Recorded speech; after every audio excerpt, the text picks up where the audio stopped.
ये कहानी सीके नाम के लड़के की है जो एक मॉन्स्टर था। उसके बाप को उसके सामने ही मार दिया था। आशिक की कसम खाता है जिसने मेरे बाप को मारा मैं उसे जान से ही मार दूंगा। और उसके बाद सिकी की जर्नी में ऐसी बहुत सारी चीजें होती रहती है। इस स्टोरी में ये देखने में मजा आएगा कि इसकी लाइफ में क्या क्या होएगा। क्या पता सिकी अपने बाप का बदला ले पाएगा या नहीं। चलिए स्टार्ट करते हैं। एपिसोड की स्टार्टिंग में हमें बहुत खतरनाक मंदिर दिखलाया जाता है जहाँ पे खून की बरसात हो रही होती है। जहाँ पे हमें स्टोरी बताई जाती है जहाँ पे एक डीमन होता है जो इंसानों को मार के सिर्फ तबाही मचाना जानते थे। लेकिन इन डीमनों को सारे डीमनों को खत्म करने के लिए एक शख्स आता है। इस शख्स का नाम था मोमोतारो। और इसके बाद डीमन और मोमोतारो के बीच में काफी लड़ाई होती है। इसके बाद हम प्रेजेंट में आते हैं। फिर हमें एक नजारा दिखलाया जाता है।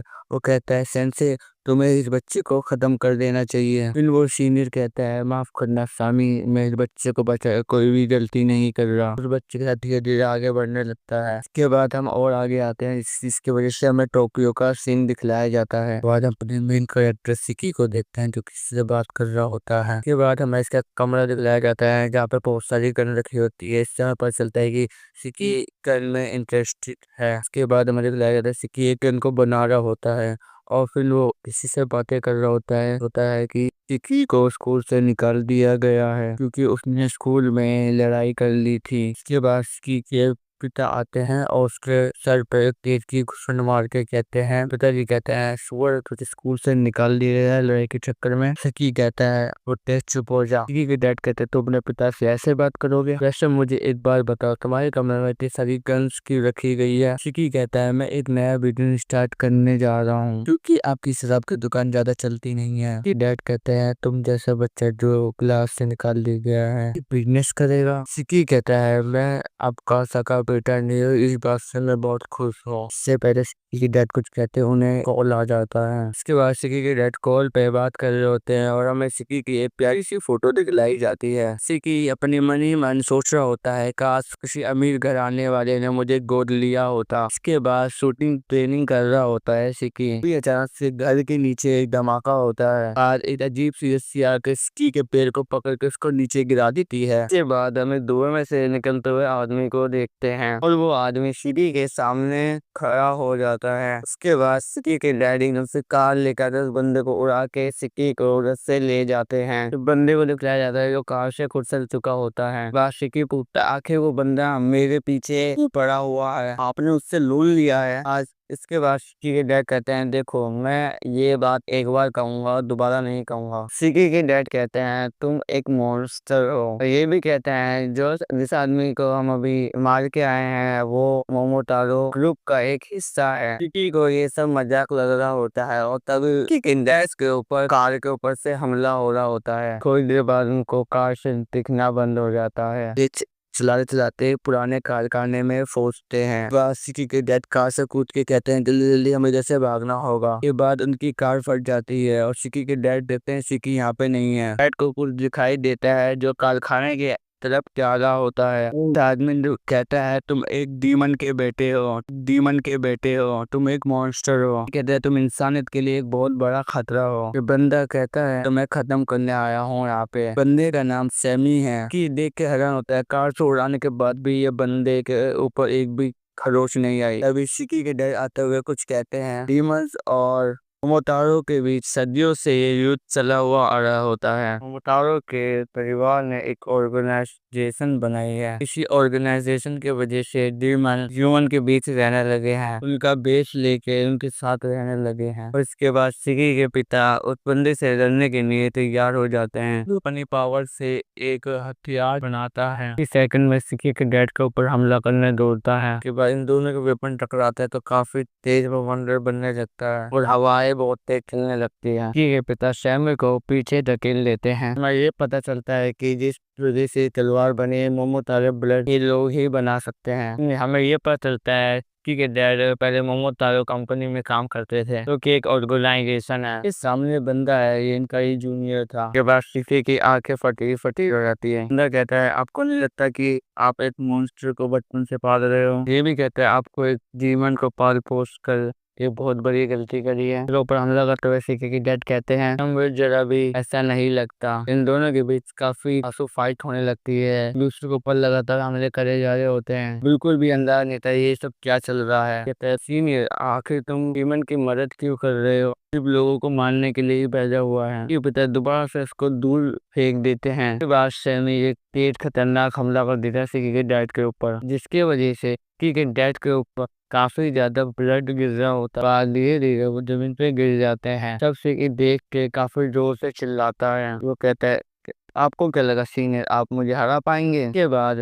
सैमी सिक्की की ओर बढ़ता है। इसी के डर तब भी इसको रोक रहे होते हैं। ये कहते हैं आप अभी भी इसको बचाना चाहते हैं मॉन्स्टर को। डैड चिल्लाते हुए कहते हैं हाँ मैं इसको बचाना चाहता हूँ क्योंकि ये मेरा बेटा है। कहते हैं क्या हुआ वो एक शैतान है तो सिक्की ने किसी इंसान को एक बार भी नुकसान नहीं पहुंचाया है। ये बात सुन के सामने एक बड़ी सी तलवार निकालता है और सिक्की के डैड के ऊपर मारने ही जा रहा था। सिक्की की आंखों में एकदम से खून उतर आता है। यहाँ बहुत ही ज्यादा गुस्से में आ जाता है। कहता है आखिर मेरे डैड को मारने की कोशिश ही क्यों करी। कहता है आखिर इस बंदे ने मेरे डैड को मारने की हिम्मत कैसे करी। मैं इसे चित्ता ही मार दूंगा। तो वह सिक्की अपने टीमन फॉर्म में आते हुए पूरी तरीके से खून में भीगने लगता है। हमें ऊपर की तरफ देखता है पर वहाँ पे सिक्की नहीं दिखता है। फिर कुछ सेकंड में सामी के ऊपर गोलियों की बौछार होने लगती है। जैसे तैसे सामी सारी गोलियों से बच जाता है। इसके बाद सामी सिक्की को देखता है जो एक ह्यूमन फॉर्म ले चुका होता है। सामी बताता है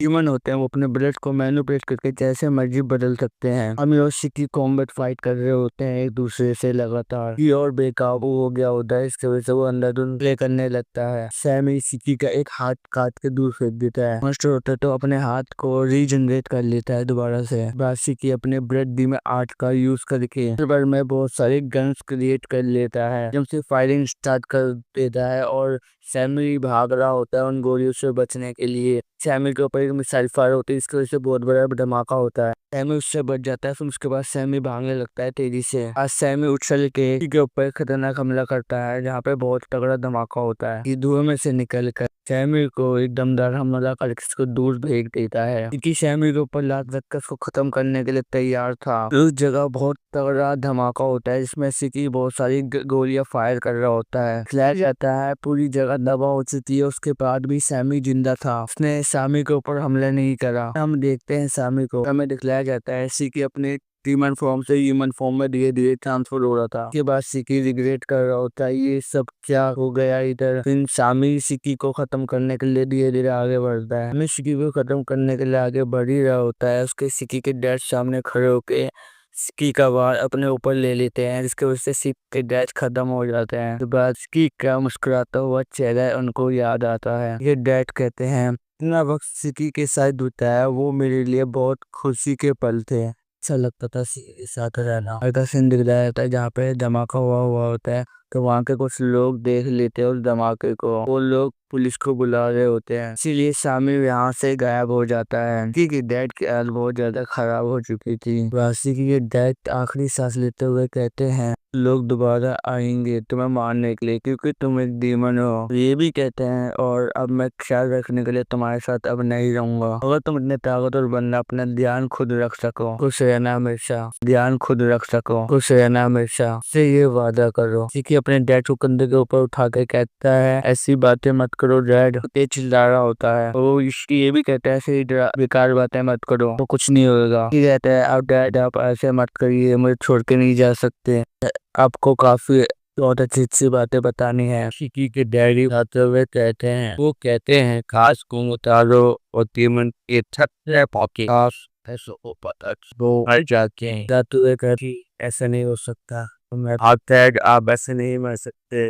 डैड आप नहीं मर सकते। डैड मुझे आपसे माफी मांगनी है। कहा था कि ये बात मुझे खुश करती है। कहा था कि ये बात मुझे खुश करती है कि मेरे सगे पिता नहीं है, मगर ऐसा नहीं है आप ऐसे मुझे छोड़ के नहीं जा सकते। तो कहिए प्लीज मेरे डांट तो लगा दीजिए। सिक्की बहुत ज्यादा रोने लगता है, बहुत ज्यादा सैड था। फिर उसके बाद एक बंदा सिक्की के पीछे आ जाता है, सिक्की के गर्दन पे स्टैप करके इसको क्लोज कर देता है। टैटू का भी बहुत ज्यादा ही कमजोर हो, इधर से दिखाया जाता है, इस पे लोग मम्मी बन के बैठे थे। ये मोमोतारे एजेंसी के हेड है, तो देख कर लग तो रहता है कि ये उस एजेंसी के लोग हैं। तो व्यक्ति बोलता है इसके इंसानों को पता नहीं चलना चाहिए कि हम एक के इंसानों के बीच में रह रहे हैं। एजेंसी के लोग ये भी कहते हैं ये घटिया मॉन्स्टर भी हमारे पीछे पड़े हुए हैं, वो सभी शैतानों को खत्म कर देंगे। के बाद हमें समुद्र का सीन दिखलाया जाता है, वहीं पे टापू के ऊपर एक बंदे को दिखलाया जाता है। बहुत लंबे समय के बाद कोई बंदा सफल हो पाया है। हमें कुछ और डिमंस को दिखलाया जाता है जो सिक्की की तरह ही थे। टापू पे था, वो उस बंदे से बात कर रही थी। बंदे ने सिक्की को बेहोश करके पकड़ा था। ये बंदा कहता है उस व्यक्ति से, ये बंदा तो एक बेकार किस्म का लड़का है।